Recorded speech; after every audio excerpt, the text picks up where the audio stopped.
Be careful out there, everybody. I think there are a lot of sucker favorites on this Sunday, Week 12 NFL board. We're also going to talk about the total from Sunday Night Football because I think it's way off between the Eagles and the Rams. And we're going to end the video with my favorite play of the entire month. I can't wait to break that one down for you, as well as my 5 total picks for this Sunday NFL Week 12 action. Normally, I'm not a big volume guy, but this week I'm absolutely loving the board. And we're coming off a winner from Thursday Night Football as we took the Browns plus 3.5, and they won outright. Shout out Jameis in the snow. How can you not love Jameis Winston? And we're continuing a little bit of a hot streak here after cashing a winner from Monday Night Football on the over in that Ravens game. And now the best way to support this channel without spending a singular dime, if you've been along the ride with us, make sure to like the video and comment, of course, down below. Let's get this thing rocking and rolling. And if you're new to this channel,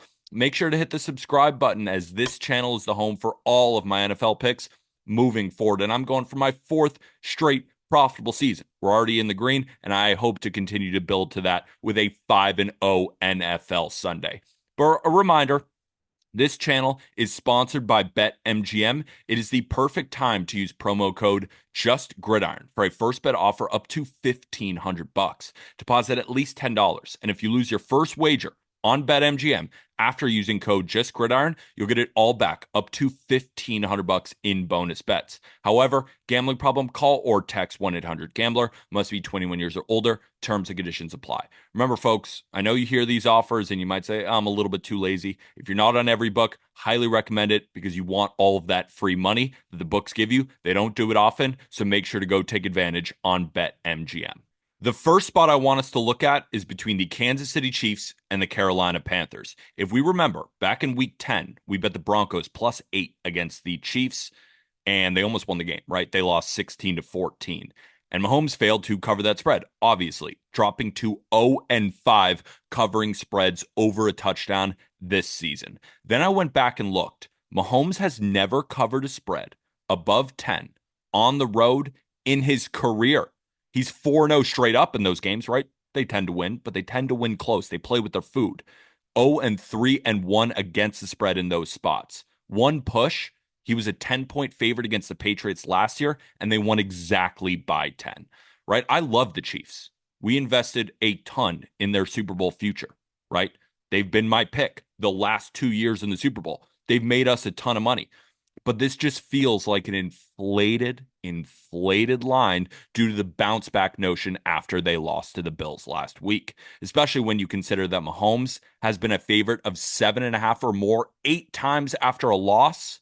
He's 2-5 and 1 against the spread in that spot. So let's talk about Bryce Young for a second, because I'm a Bryce Young hater. But since taking back the starting role from Andy Dalton in week 8, Bryce Young has looked better. He has thrown for 5 touchdowns and 3 interceptions. He ranks 20th out of 32 quarterbacks in EPA per play over his last 3 games, and he's been a little bit more aggressive pushing the ball downfield with an average intended air yards of 7.5 yards. That's pretty solid. Down-to-down success obviously isn't there. He's not that great, but he has been cashing in on some deep shots in the previous weeks, and the return of Adam Thielen, kind of the guy that he, in his horrible rookie season, the only guy to connect to, now he gets him back with the other complement of weapons. I think it's going to help improve his completion percentage moving forward. And I think he has a good opportunity against the Chiefs defense that, I'm sorry, might just be overrated right now. They rank 14th in EPA per play this year. It's pretty good, but not elite like we're used to. Now, the Chiefs have been great at stopping the run, right? 3rd lowest EPA per rush attempt, but they do rank 17th in EPA per dropback. So there is a path for the Panthers to put up points through the air. And the Chiefs' run defense is awesome, but the Panthers' rushing attack is really, really solid, right? We've cashed multiple times on Chuba Hubbard over rushing yards, and normally when we take his over, he beats it by 30 or 40 yards. And they're going to get back Jonathan Brooks this week, who's a rookie for them. At least he'll have fresh legs. So they're going to have a good running attack, and Bryce Young should be able to move the ball down the field decently well. And this isn't the same Bryce Young that had no offensive line, no weapons, no chance. For all the hate of the Panthers' offensive line from the beginning of the season, it was warranted. I was one of them. They've improved a ton as the season goes along. We should give them credit for it, but the market isn't. They currently rank 12th in pressure rate allowed and have allowed just 4 sacks over their last 3 games. And despite ranking third in pressure rate for the Chiefs, they haven't really been able to capitalize. They're only 26th in sacks this year. So I make the Panthers plus 9.5 with a 1.5 point edge here, and it's above a key number of 10. I gotta play the Panthers plus 11 to win 1 unit. For our next pick, I want to look at a player prop between the Titans and the Texans. And I was initially drawn to this game because I want to back the Titans. I do. I know they suck. They're 1-9 against the spread, but I make the line 7. But I just can't get there. I can't back the Titans because this team is so bad at the little things, right? Spells, and that normally will just spell disaster. And it has this season when you don't do the little things right. Your quarterback is a mess. Your defense is not very good, and you're not well coached. I am still kicking myself for not taking the Titans under wins among our futures bets. That was last on the card, and I'm still kicking myself. But whatever, we can still take advantage of this Titans defense continually crapping down their legs at the little things. Now, this defense has been solid against the run when it comes to running backs. That's basically it. They're bottom 12 against the pass, and they're going to need a full effort here from the secondary to even attempt to contain CJ Stroud's passing attack now with a healthy Nico Collins. And they've been doing that all year. They put all their eggs in one basket. And what does that do? Sacrifice their ability to stop quarterbacks when they take off and run. The Titans rank 26 in rushing yards allowed to quarterbacks this season because they lack discipline. The secondary, the linebackers stop both the pass and the quarterback taking off. They can't do that. They're just not good enough. That's why Sam Darnold, we know Sam Darnold, huge runner, right? Obviously not. Ran for 18 yards last week. Justin Herbert, 32 yards the week prior. And then Drake May, he's a runner, but he ran for 95 yards 3 weeks ago. Even in a blowout win against the Cowboys, Stroud still tucked it and ran 3 times for 26 yards. This season, he averages 5 yards per carry because when he decides to run, it's normally because there's a huge hole in the defense.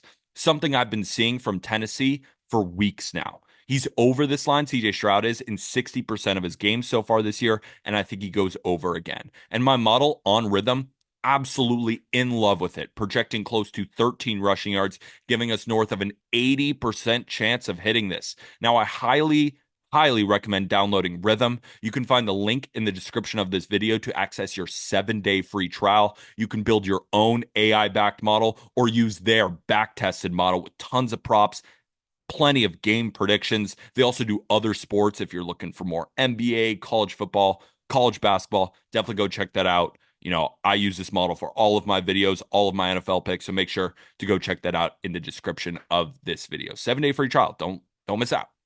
For my third pick, we're going to go look at my favorite buy low, sell high spot of the week. Last week, my favorite in a spot like this was the Rams -4 against the Patriots. Now, buy low, sell high doesn't mean just take a disgusting dog.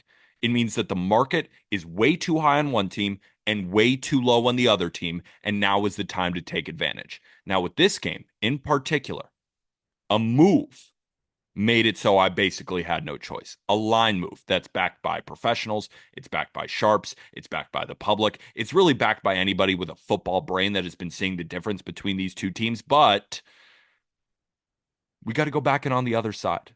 It's a divisional dog at home. The look-ahead line for the Denver freaking Broncos was -3. Now it got up to -6. We got to jump in on the other side. You know why?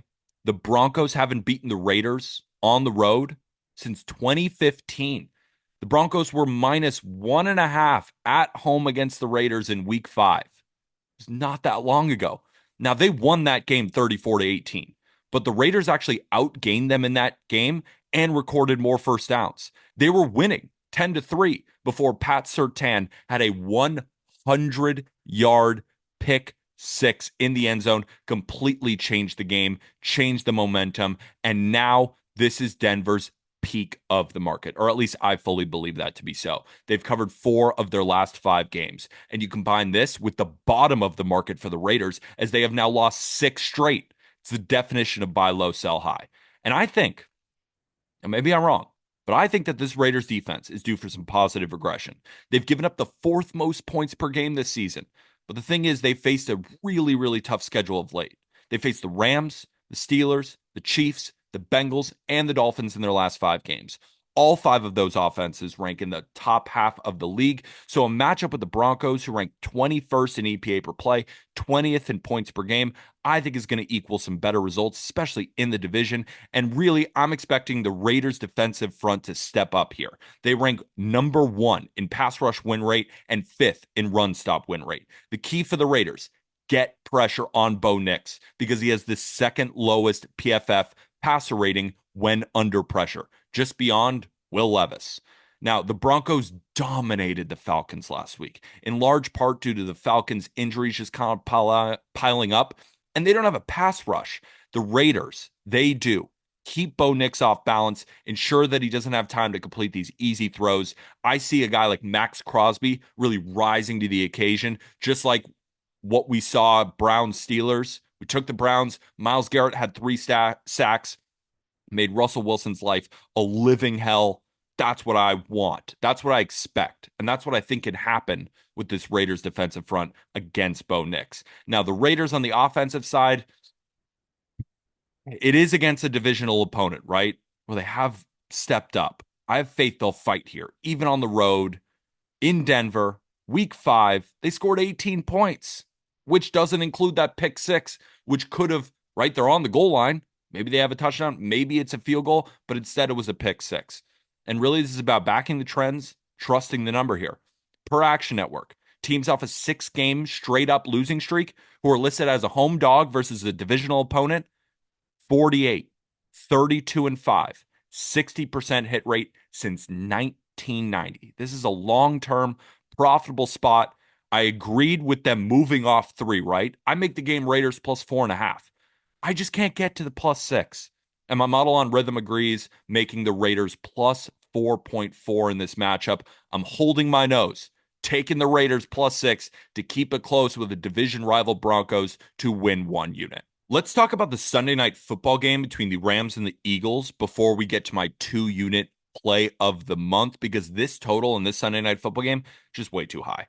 The look-ahead line for this total was 47, but it moved to 49. I didn't see any value on this total as from the look ahead, as I make it a shade under 47. But now at 49, we just got to take this under. So why was it inflated in the first place? Well, for one, Sunday night football game, right? Folks love taking the over on Sunday night football. It's the game where a lot of people go to chase their losses. And on the surface, it looks like a high-scoring game. You got the Rams on one side, high-flying offense. You got Stafford throwing to Puka, to Kupp. You got Kyren Williams out of the backfield. And on the Eagles side, they got Jalen Hurts. They got Saquon Barkley. They got A.J. Brown. And it's indoors.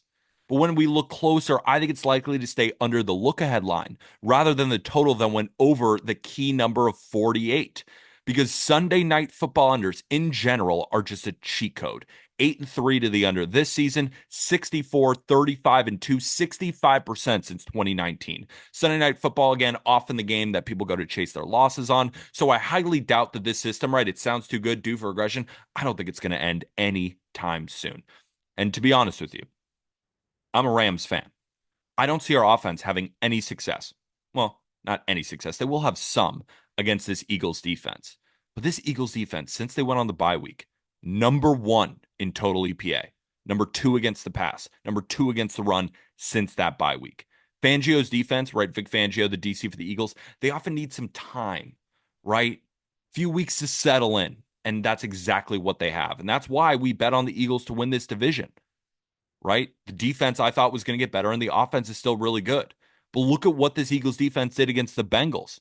Nobody has been able to stop Joe Burrow except the Eagles, holding them to 17 points. They didn't even, I know that they didn't have T. Higgins in that game, but it's still Joe Burrow with Jamar Chase and plenty of other weapons. The secondary for Philly has just been so stout. So I see them giving Puka, Cooper Kupp problems enough to keep the Rams offense at bay, right? They're not going to shut them down completely, but I do think that they're going to give them problems. And then on the Eagles side, they're without star wide receiver Devonta Smith. That makes the game plan for the Rams a little bit easier here. And the Eagles in general just take a step down offensively on the road. Jalen Hurts, 21-12 to the under on the road in his career, including 11-4 to the under on the road since the start of last season. The Rams defense has also been looking a lot better of lately. So, I'm a Rams fan. Our defense looks good right now, and it's reflected in the numbers. Since week 9, over the last 3 games, 6th in total EPA on defense, 12th against the pass, 4th against the run. Also, since the Rams are home dogs on primetime, it hits a system that I love. We've talked about before on this channel. We've cashed plenty of times over the past few seasons. When a home dog in primetime, the under is 160-3, hitting at a 63% rate. I watched the Eagles come into LA last year and win 23-14, a much lower scoring game than I think a lot of people expected.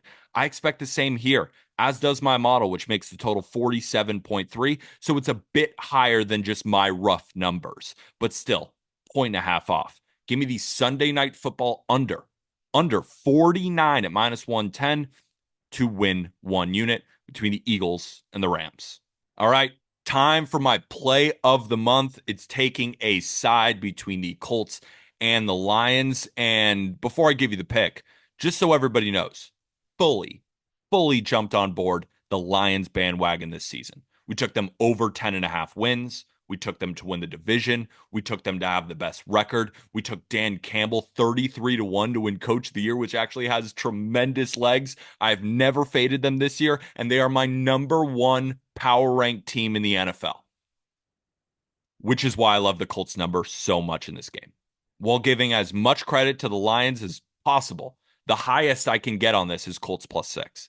And that's me trying to push the number higher, as my actual line on this game is Colts +5.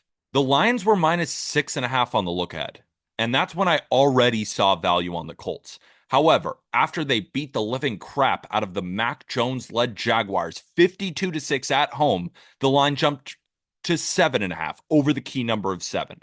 I even waited a while to place this one, as I was hoping the money would just continue to flow in on Detroit, giving us a +8 at -110. But the line is just sticking at 7.5, and it's almost down to 7 at some books, which is a clear sign of the divide in the market, with really minimal amount of dollars keeping that Colts line where it is, right?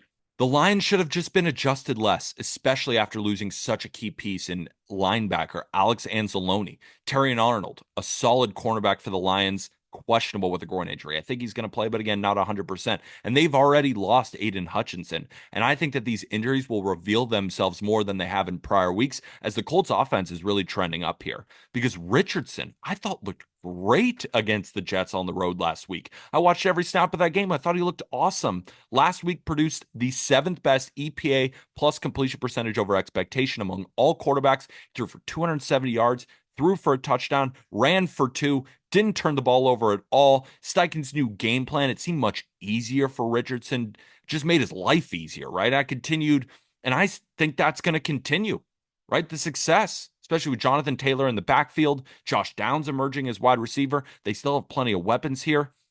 And now I know he looked great against the Jets defense that is not that great, but they're still pretty good. And what they do similarly to the Lions, the Jets play the 7th most man coverage in the league. The Lions play man coverage at the highest rate in the league. So they're going to see similar coverages here, albeit with better players. But I still have faith that Richardson can build off last week and move the ball through the air and on the ground with Jonathan Taylor. I think they're going to be in the 20-point range. And I don't know if the Lions are just going to be above 30 in this game, because the Colts defense, sneaky good. This season, they rank 11th in EPA per play, and DeForest Buckner is back full strength after a few games under his belt. The Lions offense is historically amazing. We know this. We have been betting on this all year. Nobody is better than Jared Goff this season against man coverage. Jared Goff has a 158 passer rating against man coverage. It's absurd. Against zone, 85. Completion percentage against man, 80%. Against zone, drops to 64%. Now, why am I bringing that up? The Colts, they play zone coverage at the second highest rate in the NFL. So I think they can make Jared Goff's life a little bit more uncomfortable than he's used to and just not let them get to 30 plus points. The Lions are going to score. We know this, but I just don't see them blowing it out at all. Matchup wise, I think it makes sense that the Colts can keep this game close. And my model on Rithmm also agrees. And it's been loving the Lions all season, just like we all have. Makes the line +6 for Indy. Beyond the matchup, my model, the market's heavy love for the Colts, the situational spot, also huge. Colts, Colts, Colts. Per Action Network, since 2003, teams after winning by 35 plus points and are favored by 4 or more, 23 and 37 against the spread, meaning taking teams like the Colts in this spot hit at a 62% rate. Teams after being a double-digit favorite, then are road favorites just the next week, are 40 and 51 against the spread. So taking teams like the Colts would net you a 57% hit rate. Anthony Richardson, as an underdog, has been paying out. He's 6-2 against the spread in his career as a dog. The back door is always going to be open with him at quarterback. Especially if he's figured out the way to limit these turnovers, I wouldn't be surprised if the Colts it's the NFL. They could win this game outright, right? They're 8-3 against the spread as well. They've been routinely outperforming the market. They can catch the Lions sleeping after winning by 40, and then they got a divisional game on Thanksgiving the next week. Now, the last system, I almost want to call a holy grail system. I don't know, you tell me. It's 30-12 lifetime. 30-12. And why I love it even more, especially in this spot, 0-1 this season. Right? It didn't hit the only other time we played it. So I think it's due. So here's the system. It says to fade a playoff team from last year who's facing a non-playoff team at home after they've won by 25 points or more. So Lions playoff team coming off a 25-point win or more against a team at home that did not make the playoffs last year. Teams like the Lions are just routinely overvalued in this spot. So this system says a 30-12 and was 30-11 going into this season to take the Indianapolis Colts. Matchup says Indy. My numbers and my model agree. Situational spot long term for teams like the Colts. Everything fits here. So the Colts plus 7.5 is my play of the month, and I'm risking 2 units. Indy's going to keep this one close. Remember, though, this is not a 5. This is not a 10. This is not a 20 unit max. Unload the bankroll. This is a 2 unit play. Unit size accordingly. Right? So that's my card for week 12. Hopefully we get 5 plays, 5 winners. Let me know what you think of my plays in the comments below. Be sure to like the video if you enjoyed and make sure to subscribe and turn on post notifications for my Monday Night Football video, which will be out soon. Let's stay hot. Go 5-0 on Sunday and win our play of the month. Why not us?